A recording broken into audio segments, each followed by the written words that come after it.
Assalamualaikum.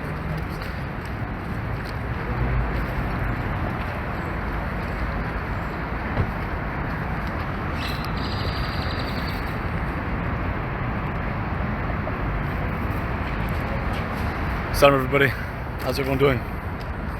So since we have a whole team of volunteers and people got this covered in terms of preparing the food and passing it out, I want to take this opportunity to speak a little bit about what I want to do with this channel. So I'm working towards being an independent and freelance kind of youth director for the community here in Houston. Thousands of young kids that I met across the city that have a whole list of needs, academic issues, maybe social issues. Sometimes they just want content that they can relate to, content that can inspire them. They also want events and programming that's meaningful, that's fun. I want to do something that's clean for the community.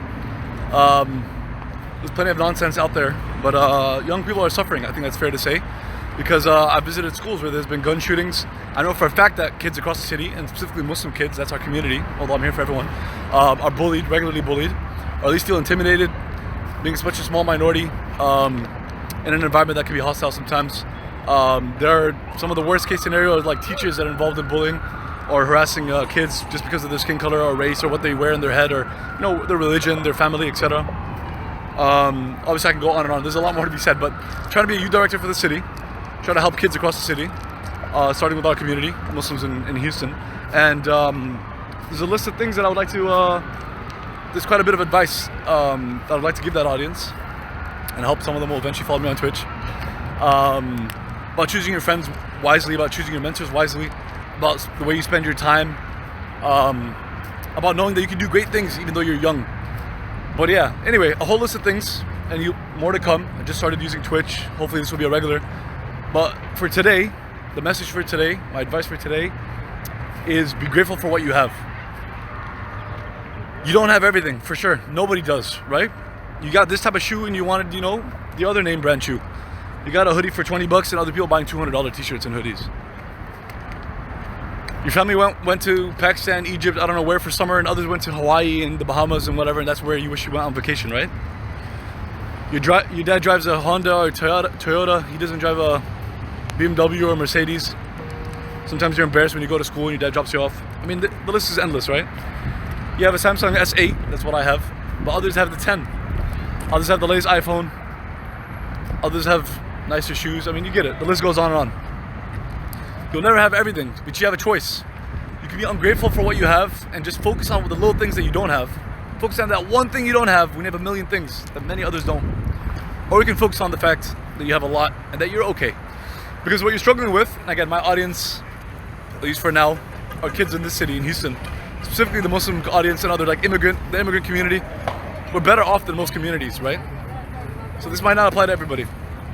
But chances are, and I know my audience, you're not struggling with your needs. You're struggling with plenty of the desires and the wishes and the dreams that you have. And know that they're endless. You can always want more, right? You're focusing on your wants when you should be focusing on your needs. Your needs are met. Your parents are taking good care of you. They're telling you do good in school, get good grades, but they're taking care of your housing, right? You have a place to stay. There are kids as young as 10, 12, 14, 16 across this country and obviously all around the world that don't even have a safe space to stay in. So you have a house.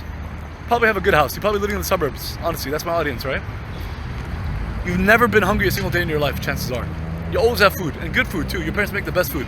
Better than like 90% of the restaurants in the city. Just eating at home. You have pretty good clothes. There might be that kid in your school whose family is like has a successful business. They're making millions. And he comes with like the latest and greatest and the most expensive, like Supreme and Yeezys and Gucci and Armani and whatever. Fine. But don't compare yourself to him. You got excellent clothes. You got perfectly good clothes. You got a closet full of clothes. And you're going to the best schools. You got schools where if you just take classes seriously, you just do your work, you're probably gonna end up at a good college, if not one of the best universities in the country. Your needs are met. A lot more than just your needs. You got all the luxuries too. You're living a fancy life. You're living a life that 90-something% of people all around the world wish they had. They're jealous and they're envious of you. And you're focusing on that one kid that has something that you don't have. Or that one thing you saw on YouTube that you don't have. Or maybe you have all the stuff you need materially, but you're like, man, people don't necessarily like me for me. People don't really like me. I don't have the friends that I wish I had. Well, if you're obsessing over your looks and your clothes and your shoes, people might compliment you for those things. They might be jealous of what you have. You might get likes because that picture looks good, but then you don't have friends in real life because people don't want to spend time with somebody that isn't benefiting them, that isn't helping them, that isn't making them feel good.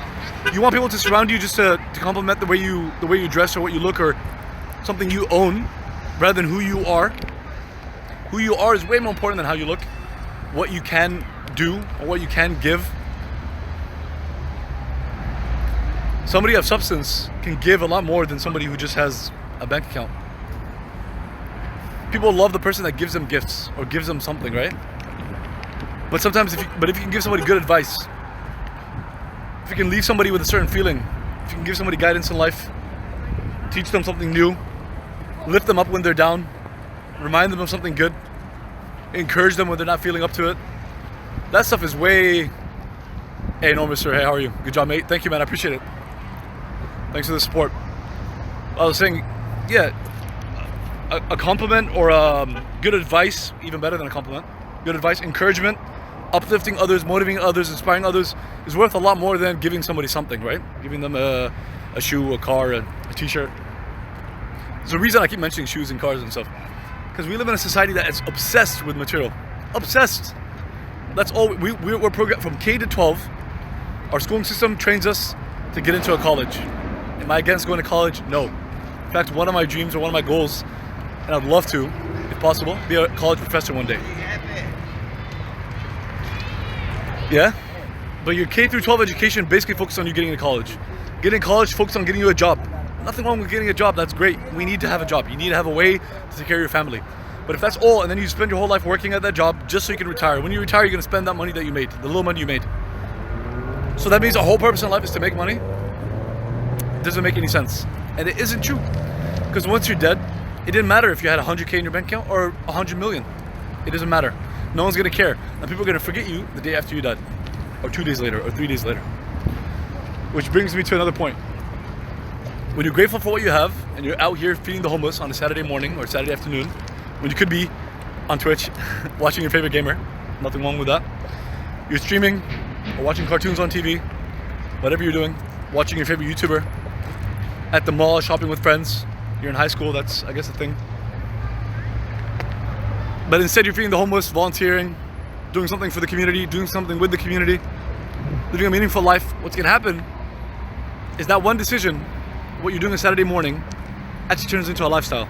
It's not just one decision. It's a major decision.